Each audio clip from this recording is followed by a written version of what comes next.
Makes me want to get a bucket of popcorn and go to the movies. Yes. Well, Jason Black, as you know, is our movie reviewer. He knows everything about everything coming out. Well, that's nice of you. I like that music too.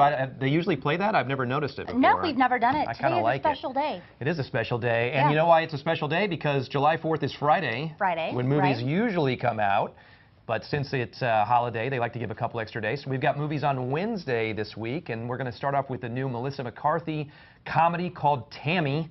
Tammy is down on her luck. She has kind of a clunker car. She gets fired from her job. She comes home. She finds out her husband is not happening anymore. So she goes on a road trip with her grandmother. Her grandmother played by Susan Sarandon, which seems odd because Susan Sarandon doesn't seem like she would be a grandmother, especially to someone with Melissa McCarthy. But anyway, I love Melissa McCarthy. I think she's funny. This movie is terrible. I mean, it just falls flat. You know, they put so much emphasis on this scene in the trailer. This hardly has anything to do with it. It's really a road trip, I guess, comedy, but it's all over the place. It doesn't make a lot of sense. There's a couple of funny lines because I don't know that Melissa McCarthy cannot be funny at times, but overall it's just pretty bad. Written and directed by her husband, which is probably how it got made, and I feel kind of bad for him because it's maybe the last movie he directs. Oh my. Oh wow.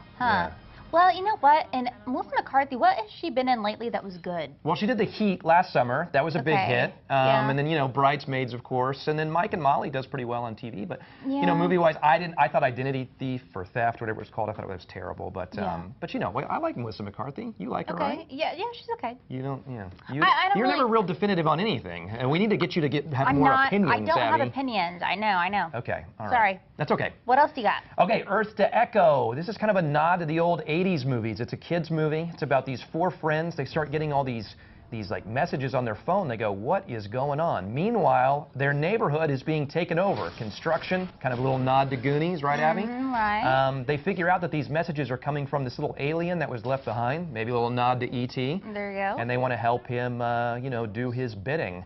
It's getting pretty good reviews. Not great. I think it's probably for the right crowd, you know, with your kids. Especially with that adventure. I don't think there's enough kids' adventures, and I'm being serious. I think there should be more adventures, you know, for this kind of tween age. You know, if you've got a family and you're looking for a family movie, this is probably the one you're going to pick for the weekend. Interesting. But like I said, reviews are middling, not great. Yeah, not great. But, you know, I don't know that they're asking 11-year-olds, you know, that can make a difference. Right, that's true. They have people like you who kind of act like 11-year-olds, but wait a minute. Was that a shot? It was a little bit of a shot. At least you have an opinion, Abby. I'm just happy about it. Yeah, there you go. Okay. Well, and you know what? I want to bring this up. So last week you talked about Transformers, and you were not a fan. No. You were like, it is 2 hours and 45 minutes of terribleness. Yes. I don't know if that's a word, but I made it a word. I like it. And, you know, it was a big box office hit this weekend. Huge. Over $100 million. $100 million. Probably will win the box office again this weekend because it's a big movie. They got that extra time with the 4th of July, kids being out of school for the summer, but also people being off work. So, yeah, I mean, I would imagine that that'll probably win the weekend. Yeah. Okay. Well, so maybe it's not the greatest movie, but people will still go see it. Well, they tend to do that. When you have Tammy as your alternative, then I would go with Transformers. That's for sure. Not very good alternate programming. Yeah. Okay. Well, thanks so much for the review as always. Absolutely.